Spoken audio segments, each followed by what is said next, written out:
तो वेलकम है आपका गुरुकुल कोचिंग के यूट्यूब प्लेटफॉर्म पर। आप देखिएगा इस जो आपको स्क्रीन पर दिख रहा है, ये जो गवर्नमेंट के द्वारा जारी किया गया एक मॉडल पेपर है, जो मैंने उसका वीडियो आपको डाला था। उसमें कुछ मैंने क्वेश्चन का डिस्कशन भी किया था, बाकी आपके लिए मैंने होमवर्क पे छोड़ दिया था, क्योंकि मुझे पूरा उम्मीद है कि अगर आपने मेरा पूरा वीडियो देखा होगा 2011 से लेकर 2019 तक, तो आप उसको पूरा बना लेंगे। और ज़रूरी है, देखिए अगर आप कोई चीज़ सीखते हैं तो उसके आधार पर आप कुछ बनाते हैं तो बेहतर होता है आपके लिए, और वैसे करना चाहिए। फिर इसको भी आप परचेज़ कर लीजिए, इसकी ज़्यादा कीमत नहीं है, आपको ये 50 रुपये तक मार्केट में मिल जाएंगे आपको। इसको आप बनाइएगा, लेकिन इसमें एक बात का आपको ध्यान रखना है कि इसमें बहुत सारे प्रश्नों के आंसर गलत दिए गए हैं, तो इससे आपको थोड़ा बचना है, क्योंकि इसमें बहुत सारे प्रश्न के आंसर बहुत गलत दिए गए हैं। लेकिन क्वेश्चन इसका बहुत अच्छा क्वेश्चन है। मैं आंसर की बात नहीं करूँगा, क्योंकि हमने पढ़ा है, हमको आंसर से मतलब नहीं है। हमने तो पूरे बुक से पढ़ा है, और बुक से पढ़ना भी चाहिए। सिर्फ आपको आंसर से क्वेश्चन से मतलब रखिए। तो इसके जो भी क्वेश्चन है ना, बहुत इंपॉर्टेंट प्रश्न है इसमें, जिसको आप इनकार नहीं कर सकते हैं। तो इसमें देखिए 5-5 सेट दिए गए हैं, 5 थी मॉडल सेट। आप इसको बहुत अच्छे से रिवीजन कीजिए। देखिए फिर भी मैं आपको बोलूँगा, इसको बनाइएगा। अच्छा है, एग्जाम के लिए इसमें से बहुत सारे प्रश्न रहेंगे, क्योंकि इसमें अच्छे प्रश्न दिए गए हैं। लेकिन आपको देखिए, और आपको बहुत अच्छा मार्क्स लाना है, 90% लाना है, तो इसके लिए आपको क्वेश्चन बैंक को बहुत ज़्यादा देखना पड़ेगा। ठीक है, क्वेश्चन बैंक देखना है, और कहीं क्वेश्चन में भी आपको त्रुटि लगता है तो आप बुक से उसको कंफर्म कर लेंगे, या आपको कोई प्रश्न प्रॉब्लम है तो उसे आप कमेंट बॉक्स में मेंशन कर सकते हैं। ठीक है, तो आज हम बात करने वाले हैं, इसमें सभी विषय के 5-5 सेट दिए गए हैं, तो आप उसको बनाइएगा ज़रूर। और मैं इसमें करता हूँ कि इसमें सब्जेक्टिव भी दिएगा, ऐसा नहीं कि पूरा। अब इसका अगर तैयारी करते हैं तो इससे भी बहुत अच्छा बेनिफिट मिलेगा आपको।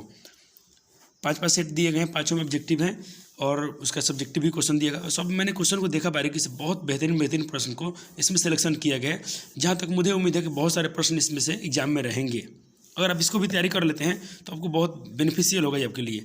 लेकिन चलिए आज हम बात करेंगे इसका मैथ का। मैं कोई सेट देखता हूँ, उसका पहला सेट का डिस्कशन मैं आपको कराने जा रहा हूँ। ठीक है ना, तो चलिए, ये रहा हमारा गणित का मॉडल सेट 1। 5 सेट है, मैं 5 का तैयारी करा दूंगा आपका, जनवरी में। मैं जनवरी 15 तारीख के पहले तक करा दूंगा। आज मैंने अपना डेटा रिचार्ज किया है, पहले नहीं था। और अब आपको वीडियो बराबर मिलेगा। ठीक है ना, बीच में मैं वीडियो गैप कर रहा था कि थोड़ा डेटा का प्रॉब्लम से, क्योंकि कोई वीडियो 2-3 GB का हो जाता है, तो आधा आज और आधा कल, तो पूरा डेटा खत्म हो जाता है 2 दिन का। इसके लिए अगला दिन आपको वीडियो नहीं मिल रहा था। अब आपको वीडियो प्रॉपर मिलेंगी। चलिए पहला प्रश्न देखते हैं। फार्मूला है, इसको तो ज़्यादा कुछ करना नहीं है। पूछ रहा है कि अगर x² bx + c = 0 हो, और b² - 4ac को क्या कहते हैं। इसको हम लोग देखिए, डी जो b² - 4ac होता है, रियल में क्या होता है, ये डिस्क्रीमेंट का फार्मूला है। इसका फार्मूला है डिस्क्रीमेंट का, यानी डी बराबर, अपने इसको पढ़ा होगा, डी बराबर b² - 4ac। ये डिस्क्रीमेंट का फार्मूला है। और इसको आप याद रखिएगा, इसको हिंदी में हम लोग क्या क्या बोलते हैं, विवेचक बोलते हैं, और इसको हम लोग विविधकर भी बोलते हैं। क्या बोलते हैं, विविधकर। तो ऑप्शन हमारा जो है इसमें है, तो ऑप्शन हमारा क्या होगा, देखिए इसको याद रखिएगा। जब ये बहुत अच्छा प्रश्न है, इसके लिए मैं देखिए इस प्रश्न को मैं अच्छा क्यों बोल रहा हूँ, भले एग्जाम में पूछे ना पूछे, लेकिन यहाँ से आपको एक बहुत अच्छी बात याद दिला देता है ये क्वेश्चन। देखिए कभी बच्चे फेल करे, मुश्किल में पड़ते हैं कि विविधकर क्या होता है, विवेचक क्या होता है। ये दोनों एक ही होता है। और ये किसका फार्मूला होता है, b² - 4ac का होता है ना, डी का फार्मूला होता है डिस्क्रीमेंट का। तो ऑप्शन ए और बी दोनों सही हो जाएगा इस क्वेश्चन के लिए। अगला प्रश्न देखते हैं। इसमें पूछा रहा है आपसे कि इसको सेट को जरूर परचेज कर लीजिएगा। इसमें देखिए इसका रूप ऐसा लिखा गया होगा, इंटरनेट मॉडल पेपर। ठीक है ना, with OMR sheet answer, OMR sheet. ठीक है ना, आंसर पे ध्यान नहीं देना आपको। और ये भी लिखा है कि बिहार विद्यालय परीक्षा समिति द्वारा इंटरनेट पर जारी किए गए माध्यमिक, गवर्नमेंट के द्वारा, बिहार बोर्ड जो ऑफिशियल वेबसाइट है उसके द्वारा इसको जारी की जाती है। इसमें आप यहाँ देख रहे हो कि लोगो भी दिख रहा होगा आपका बिहार बोर्ड का। यहाँ देख रहे हो, ये देखिए लोगो दिख रहा है ना। इसमें क्वेश्चन मैंने देखा बहुत मस्त प्रश्न है। थोड़े से दिक्कत की बात है हमारे बिहार बोर्ड के लिए, हर बार की तरह इसमें बहुत सारे प्रश्नों का आंसर जो गलत दिए गए हैं। कुछ बच्चों के लिए दुख की बात है कि अगर कोई बच्चा इसे याद कर लेता है, अगर बच्चा बुक नहीं पढ़ा तो उसके बच्चे में कोई प्रॉब्लम नहीं है, वो इसको याद कर लेगा, उसको नंबर नहीं मिलेगा। मैं आपको दिखाऊंगा कहाँ कहाँ बातें हो रही है, आपको विश्वास हो जाएगा कि कहाँ कहाँ प्रश्न का आंसर गलत दिया गया है।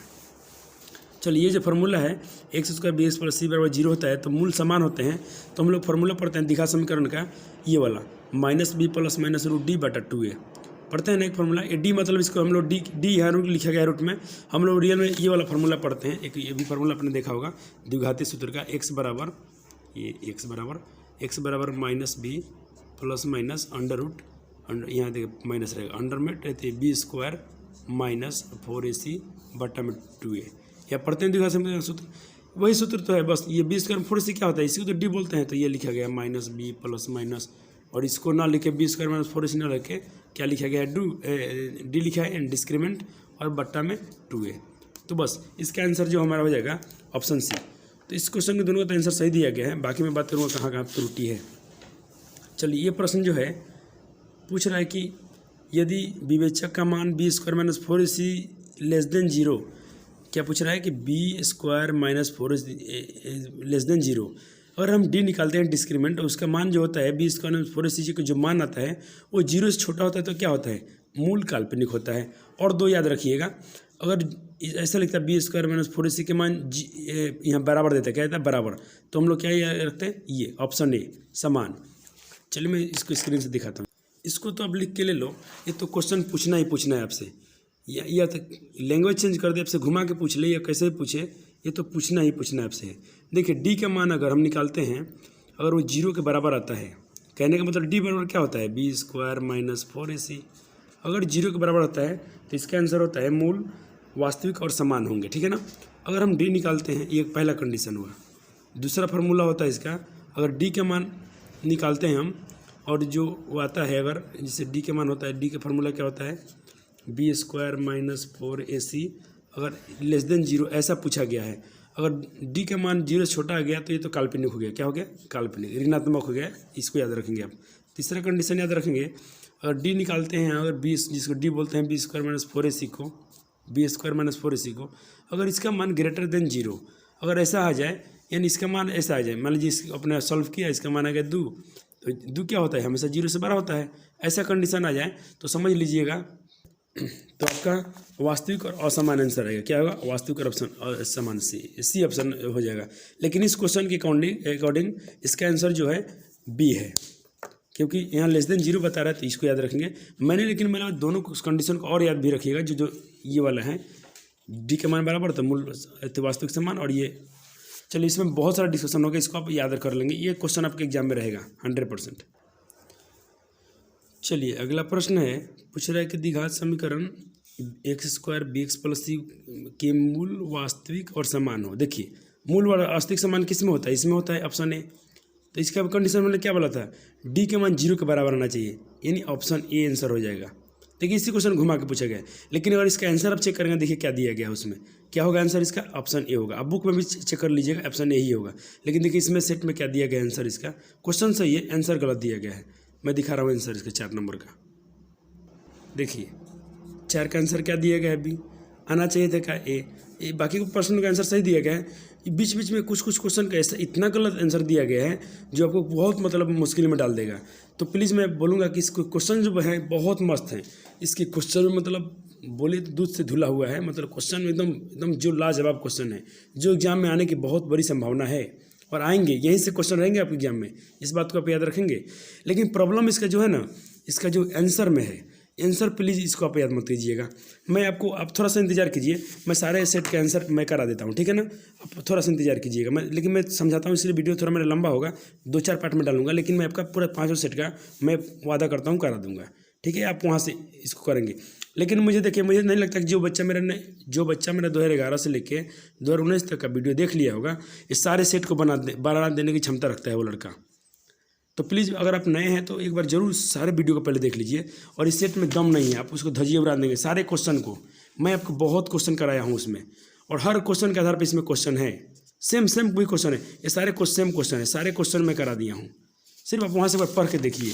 आप जरूर अगर नए हैं तो पहले उस वीडियो को देखिए, फिर इसको बनाइए। सेट में दम नहीं मिलेगा, आपको मज़ा आ जाएगा बनाने में, आपके लिए बेहतर रिवीजन का मौका मिलेगा। और इसको परचेस कर लीजिएगा, क्योंकि ज़्यादा महंगा नहीं है, सस्ता है, 50 रुपये के लगभग मार्केट में आपको अवेलेबल होगा। आप इसको जरूर एक बार रिवाइज कर लीजिएगा। चलिए, तो इसका आंसर आप क्या याद रखें, ये बी कभी नहीं याद करेंगे, क्योंकि ग्रेटर देन जीरो होता है तो क्या होता है, वास्तविक और असमान होता है। और क्वेश्चन में पूछ रहा है समान होना चाहिए, समान के लिए मूल बराबर होना चाहिए, डी से बड़ा होना चाहिए, ठीक है ना। निश्चित प्रायिकता का मान 1 होता है और अधिकतम प्रायिकता का मान भी क्या होता है, 1 होता है। इसको तो आप याद कर लिए होंगे। चलिए, अब बोल रहा है कि 2 लगातार संख्याओं में यदि पहली संख्या x है तो अगली क्रमागत संख्या क्या होगी, तो अगली क्रमागत संख्या x+1 होगी। क्या होगी, x+1।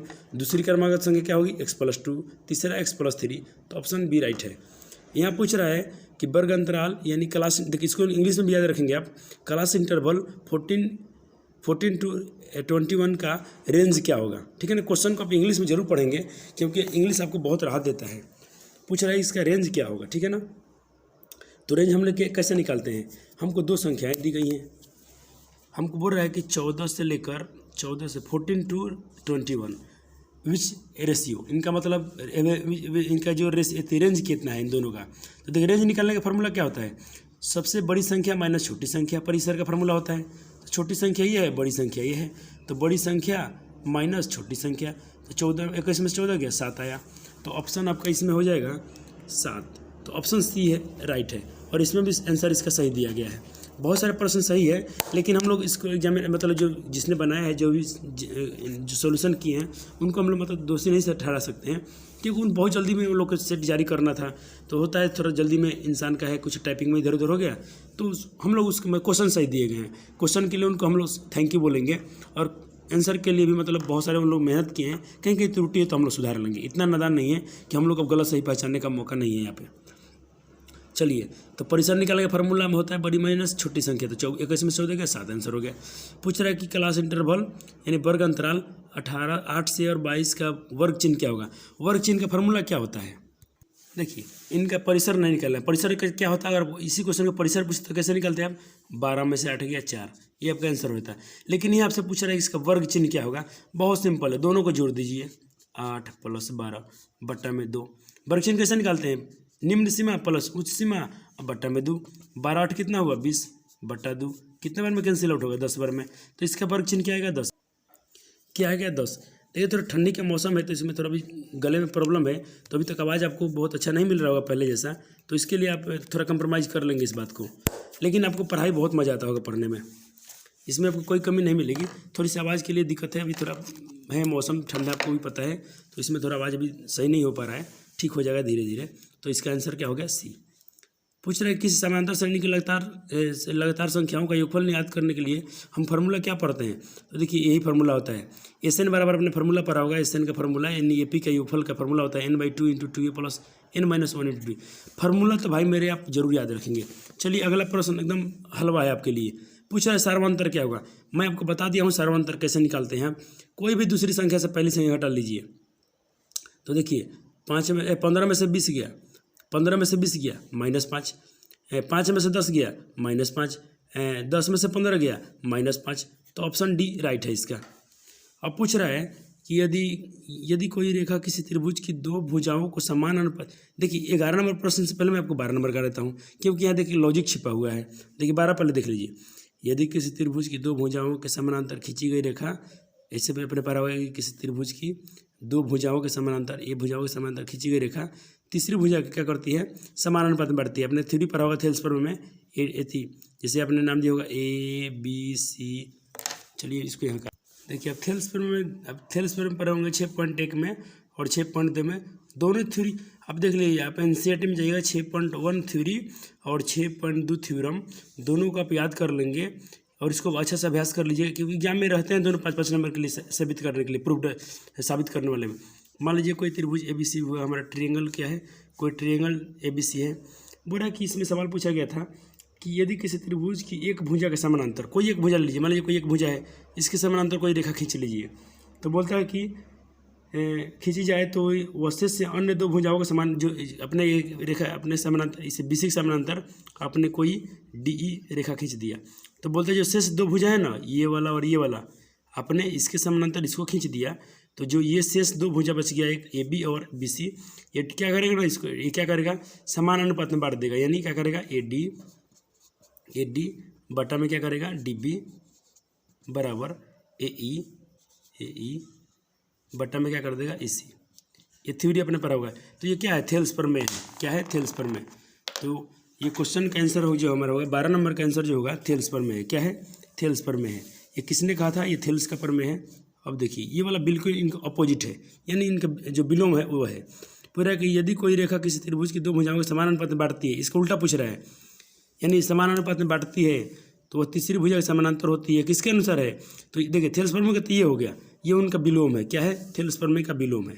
दोनों प्रश्न अच्छे हैं और दोनों का थ्योरी आप साबित कर लीजिएगा, हो सकता है एग्जाम पूछा जाए। ये मैं क्वेश्चन करा दिया हूँ, 13 नंबर क्वेश्चन हम लोग कर चुके हैं, आप मेरे देख लीजिएगा, मैं वहाँ सोल्यूशन कर दिया था।